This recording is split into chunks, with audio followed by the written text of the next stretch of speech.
بالصین، علم حاصل کرو اگرچہ اس کے لیے چین کا سفر کیوں نہ کرنا پڑے۔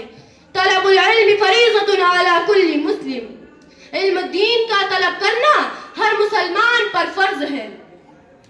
علماء امت نے اس فرضیت کا مطلب یہ بتایا ہے کہ دین کی ان باتوں کا علم ہر مسلمان مرد و عورت پر فرض ہے جن کی عام طور سے ضرورت پڑتی ہے، جن کے بغیر دینی احکام پر صحیح طور پر عمل کیا جا سکتا ہے۔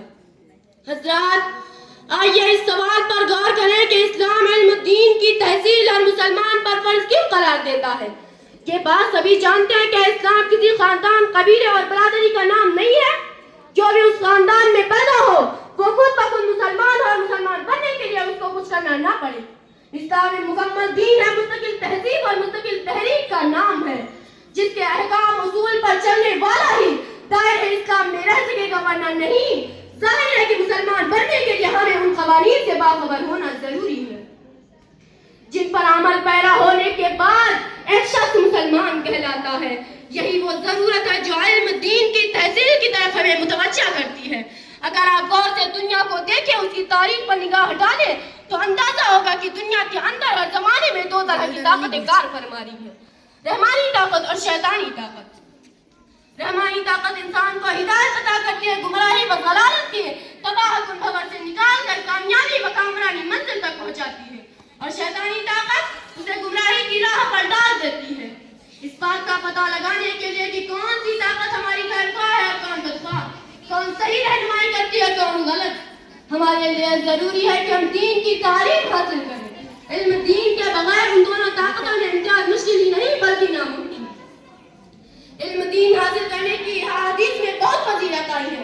حضور صلی اللہ علیہ وسلم نے فرمایا، مومن کا پیٹ علم و دین سے مرتے دم تک نہیں بھرتا، یہاں تک وہ مر جاتا ہے اور جنت میں پہنچ جاتا ہے۔ دوسری حدیث میں ارشاد ہوتا ہے، جو شخص علم و دین حاصل کرنے کے لیے اپنے گھر سے نکلا، جب تک وہ واپس نہیں آتا اس کو اتنا ہی ثواب ملتا ہے جتنا اللہ کی راہ میں جہاد کرنے والے کو۔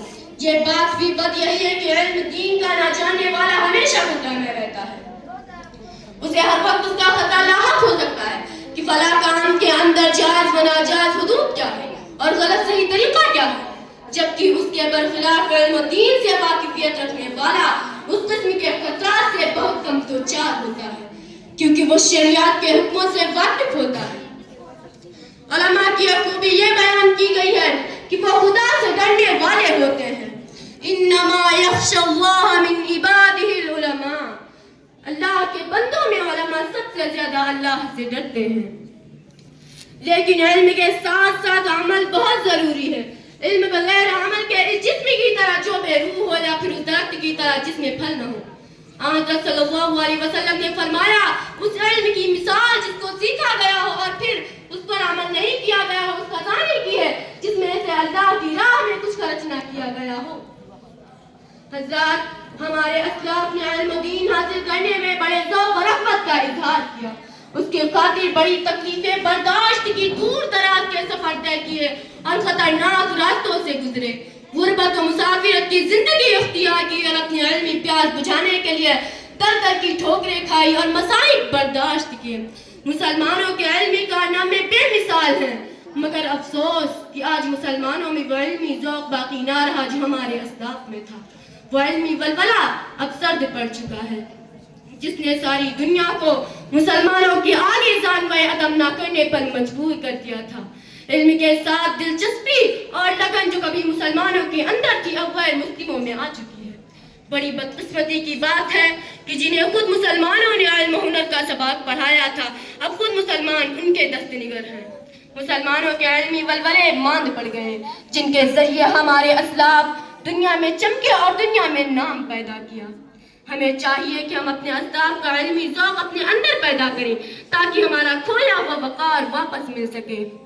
آخر میں صرف اتنا کہوں گی کہ اللہ تعالی ہم سب کو علم و دین کی توفیق نصیب فرمائے۔ وآخر دعوانا الحمدللہ رب العالمین۔